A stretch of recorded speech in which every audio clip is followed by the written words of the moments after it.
Surprise, motherfucker! Hey, what's up? This is Avenger Satanis, and today's video is about gatekeeping the right way.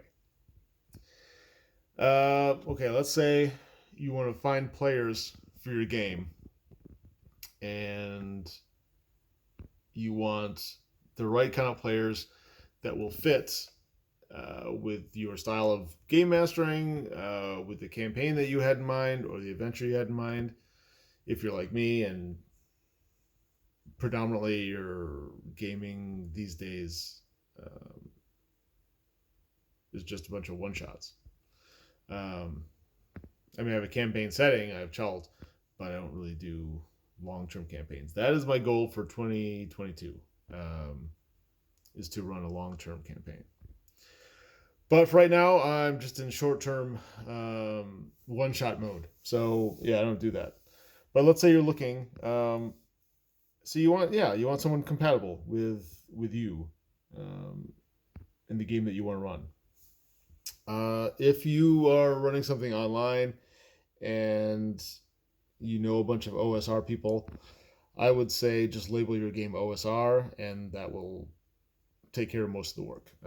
You'll find the right people that you want to be gaming with, and of course, if you find someone that's just gonna harass and abuse and scold you and or try to get you banned from your own game, reject those people as soon as you see that happening.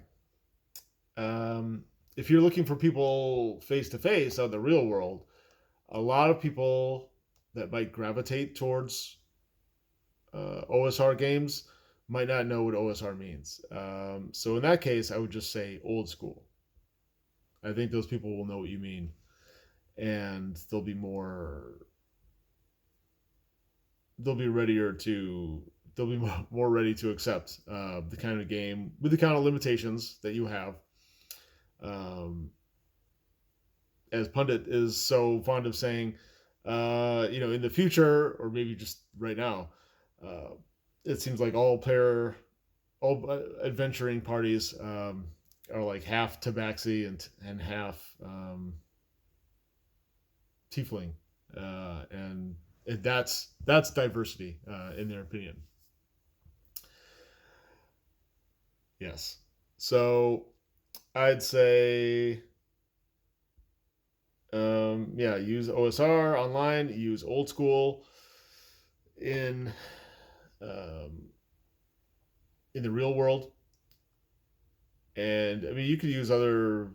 There's other ways too. Um,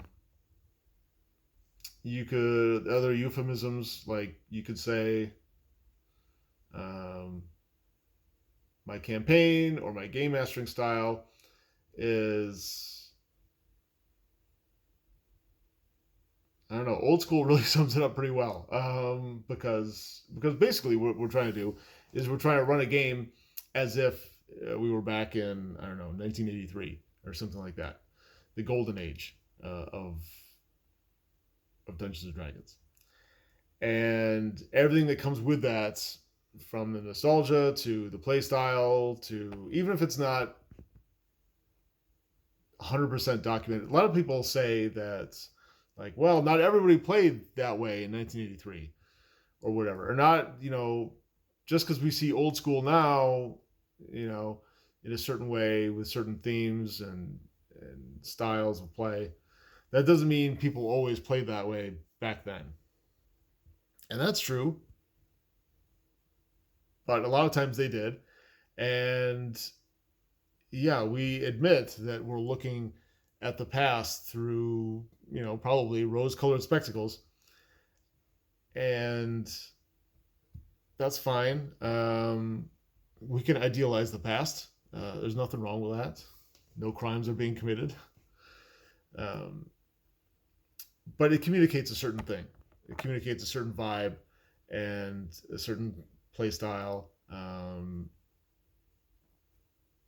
where things are, well, like more of like sandbox, I guess, and less of a railroad, where things the player characters have to make their own choices, and a lot of things are up to them, or randomly created, like encounters. Um, it's not all scripted and pre-plotted, is what I'm trying to say.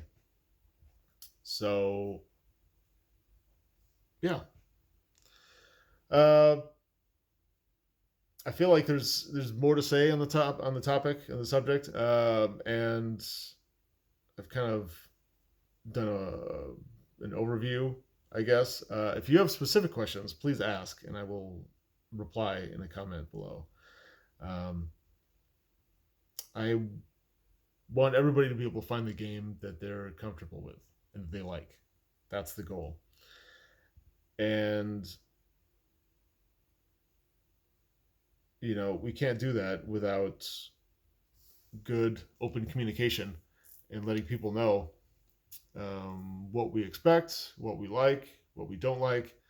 So I'm very much in favor of people being upfront about their preferences, and there's nothing wrong with that.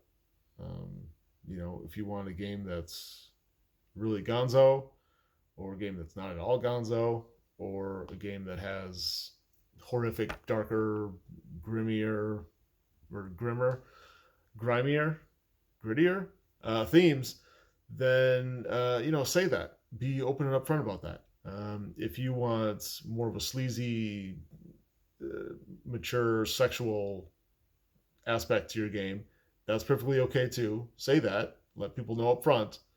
Um, if there's something that's going to be very prevalent or possibly objectionable, just mention it up front and let people know. I think that's the best policy. Then we don't have to resort to checklists and X cards and bullshit that we don't want. That's another litmus test. If someone comes ready to game with their little X card like sitting out there in front of everybody, that might not be the game. You might not be compatible with that table or that game master, that adventure or campaign. So, know that up front. Be open, be communicative.